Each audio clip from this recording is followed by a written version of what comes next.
Is time traveling possible? The question of whether time travel is feasible has been around ever since the publication of H.G. Wells' novel ** The Time Machine Star. The novel tells the story of a Victorian inventor who travels back in time to the year 802 AD. Some people believe that time travel is possible in the future, while others dismiss such ideas as science fiction. The late Stephen Hawking entertained the hope that humans would develop time travel technology one day. Meanwhile, there are many who argue that time travel experiences have already occurred. In one instance, a man claimed to have visited the year 2345 and gave some ominous predictions about what lay ahead.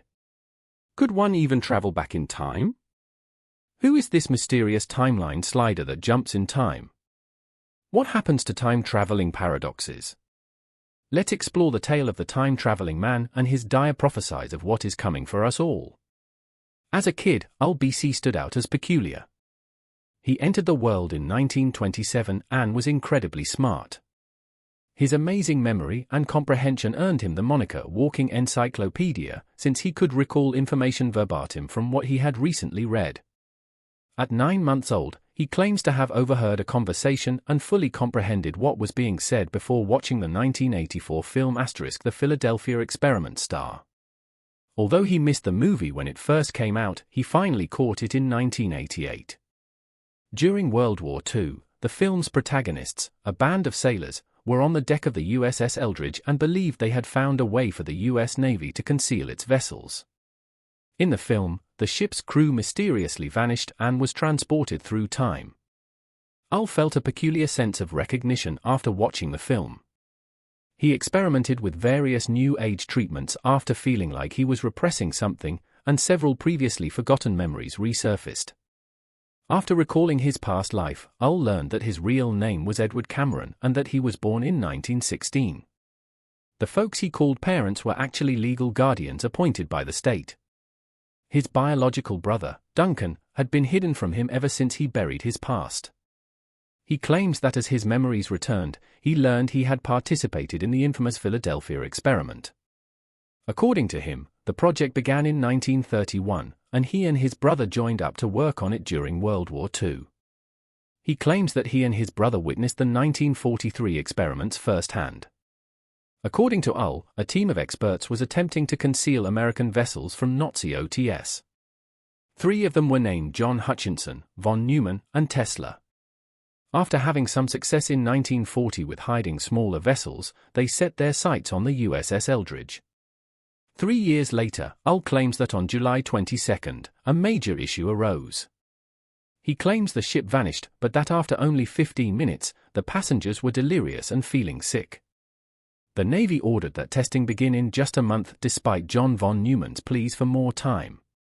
Al and his sibling had returned to the ship when it reappeared, but Al and his brother weren't on it. Something was wrong, and the 2 brothers jumped ship.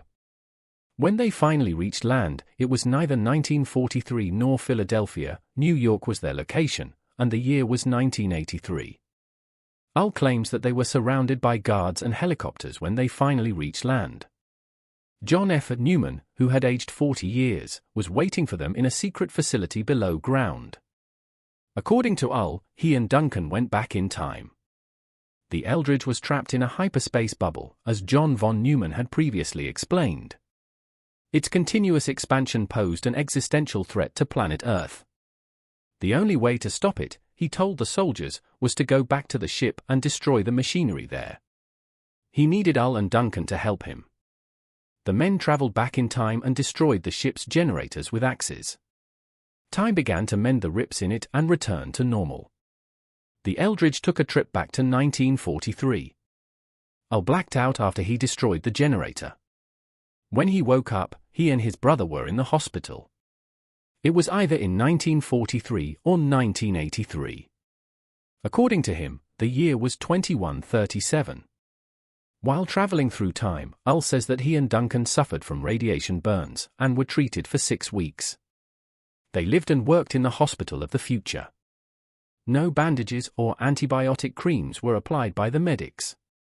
Patients were instead treated with cutting-edge light and vibration energy. All that was shown on TV were old stations, maps, and historical documentaries. He claims that comedies and soap operas did not exist at the time. He found out about the shifts in American geography by watching TV. He claims that the United States lost substantial territory between the years 2000 and 2025. Florida was no more, and in its place was the city of Atlanta. According to Ull, the United States ceased to exist as a sovereign nation, and the world was ruled by a military dictatorship. There were just 300 million people on Earth, down from a previous estimate of 7.7 billion. He blamed nuclear weapons as the root of the problem. Ull claims that after being healed, he attempted to return to his own time but instead found himself in the year 2017. By this point in time, the world had been ravaged by nuclear war, but humanity had rebuilt into a utopia. According to Ull, the problems of money and employment had been eliminated since humanity figured out how to make anti-gravity machines, and robots had replaced humans in the workforce. There was peace because there was no need to wage war. Ull was suddenly transported back to 1983, but his brother experienced unwanted side effects. His death came at a young age. Ull requested that his parents conceive a second child so that he could inherit Duncan's memories and ideas.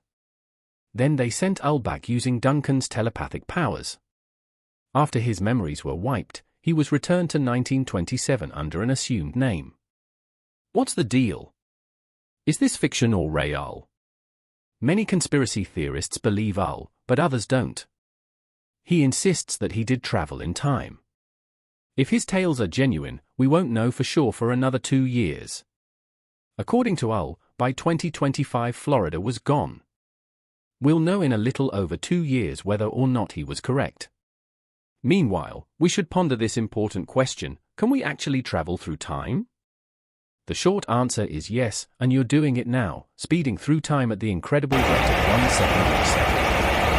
Time passes at the same rate whether you're watching paint dry or wishing you had more time to catch up with a faraway friend.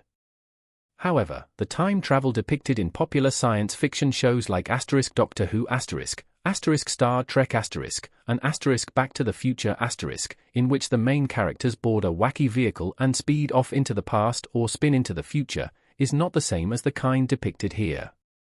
Time travel stories interact with the concept of parallel universes or alternate timelines when the protagonist must deal with the consequences of altering the past or present based on information from the future. Most fictional time travelers simply enter a time machine and vanish. Afterward, they magically resurface in the midst of a band of cowboys, knights, or even dinosaurs. These movies depict what amounts to time travel. While scientists don't consider time travel to be plausible in the real world, they also don't dismiss the idea out of hand. It's possible that jumping around in time is allowed by physics, but the subtleties are what matter. No one has ever demonstrated the kind of time travel seen in science fiction where one can go back and forth in time or proposed a method of sending a person through significant periods of time without destroying them on the way. Stephen Hawking wrote in Black Holes and Baby Universes that the best evidence we have that time travel is not possible and never will be is that we have not been invaded by hordes of tourists from the future. However, time travel manipulation is supported by science to a certain extent. For instance, Albert Einstein's special theory of relativity postulates that time is relative to the perspective of the observer. A person moving at close to the speed of light will age and become bored far more slowly than a person standing still. Because of this, astronaut Scott Kelly aged marginally slower during his year in space than his identical twin brother did while remaining on Earth. Some of the strangest physics associated with time travel can be found in ideas involving wormholes, black holes, and string theory. A wide variety of science fiction media, including novels, films, television shows, comics, video games, and more, continue to explore time travel.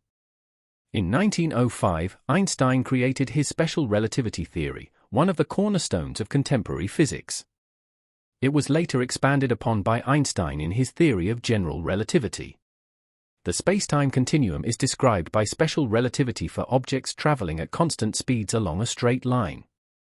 The theory's explanation sounds easier than it is. First, there is no absolute frame of reference because everything is measured with respect to something else. Light always travels at the same speed, which brings us to our second point: it is unaffected by changes in context or measurement technique. And finally, the speed of light is the absolute limit. Time travel as we know it emerges naturally from these fundamental principles. A fast-moving observer will perceive time to pass more slowly than a stationary observer. Humans are not accelerated to near light speed, but they are sent whizzing around the Earth at 17,500 miles per hour on the International Space Station. Scott Kelly, an astronaut, followed in the footsteps of his identical twin and fellow astronaut Mark Kelly. Scott Kelly was in space for 520 days, but Mark only spent 54 days there. The age gap between the two men has been increased due to the disparity in the rate at which they have experienced time throughout their lives. Dilatation of time between people on Earth and GPS satellites in flight does make a difference, even if the difference in an astronaut's lifespan is negligible, more suitable for jokes between siblings than actual life extension or visiting the distant future. Time seems to slow down the faster you move. In addition, Einstein's general theory of relativity states that the stronger the local gravity, the slower the passage of time. According to Drexel University cosmologist Dave Goldberg, near massive bodies, such as the surface of neutron stars or even at the surface of the Earth, although it's a tiny effect, time runs slower than it does far away.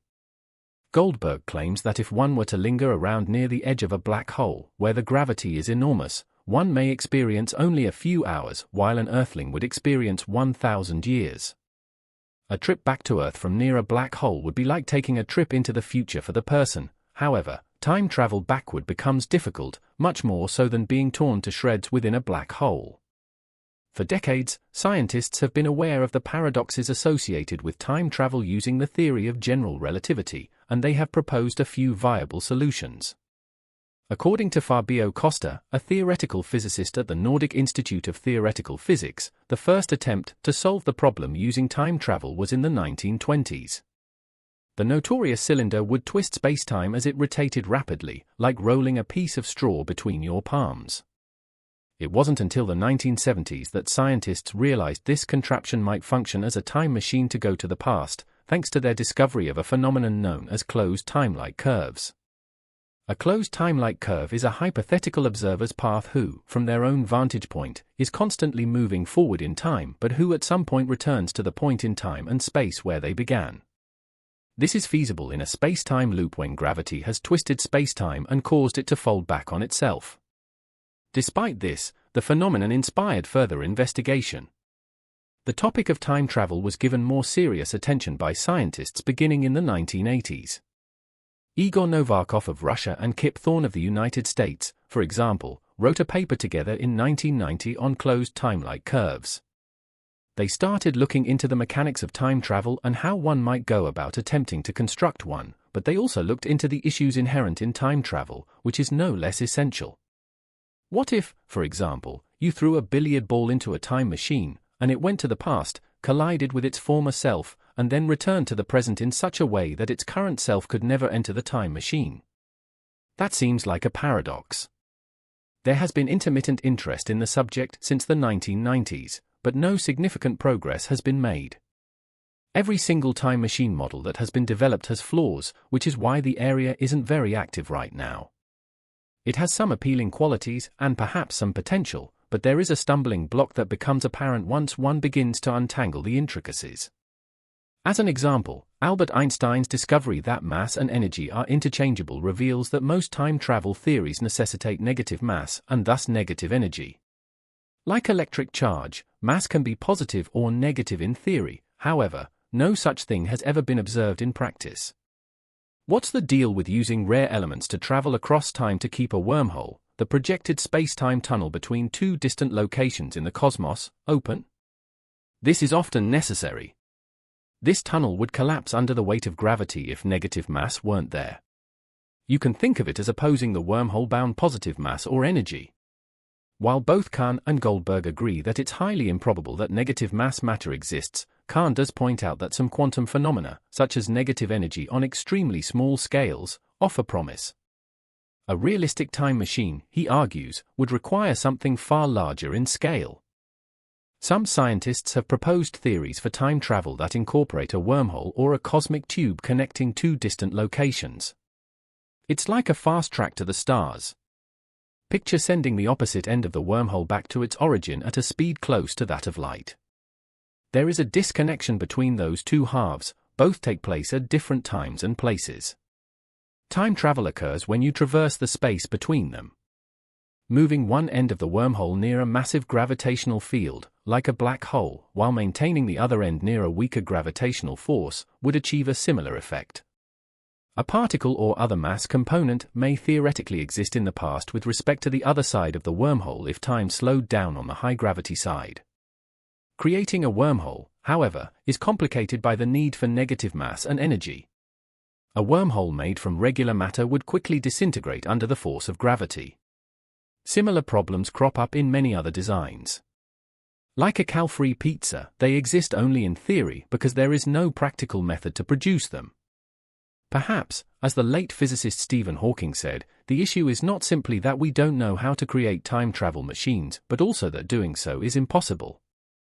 On minuscule scales, in a paper published in Physical Review D in 1992, Hawking speculated that there seems to be a chronology protection agency which prevents the appearance of closed time-like curves and thus makes the universe safe for historians. Part of his argument was based on the contradictions that would arise from time travel, such as the billiard ball paradox and the more well-known grandfather paradox. In the grandfather paradox, if you kill your grandfather before he has children, you cannot be born and therefore cannot time travel, and therefore cannot have killed your grandfather. You still exist, though. Augustine Rao, a philosopher at the Massachusetts Institute of Technology, is interested in these complexities because they raise questions about more than merely causation and chronology. Additionally, they cast doubt on the reliability of one's own free will. If physics says you can go back in time, then why can't you kill your grandfather? What stops you, he says? Are you not free? However, Rao has a sneaking suspicion that time travel is compatible with free will. What's past, he says. So if, in fact, my grandfather survived long enough to have children, traveling back in time isn't going to change that. Why will I fail if I try? I don't know because I don't have enough information about the past. What I do know is that I'll fail somehow. If you went to kill your grandfather, in other words, you'd perhaps slip on a banana en route or miss the bus. You wouldn't be able to complete the task for totally ordinary reasons. The future of traveling across time is uncertain, and no one from the future has shown up to inform us about it, except for ALBC, from whom we have yet to get confirmation of his story.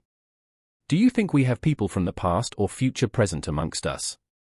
Thanks for watching another episode of Voyager. While you're still here, make sure to click the video on your screen for more mind-blowing videos about space.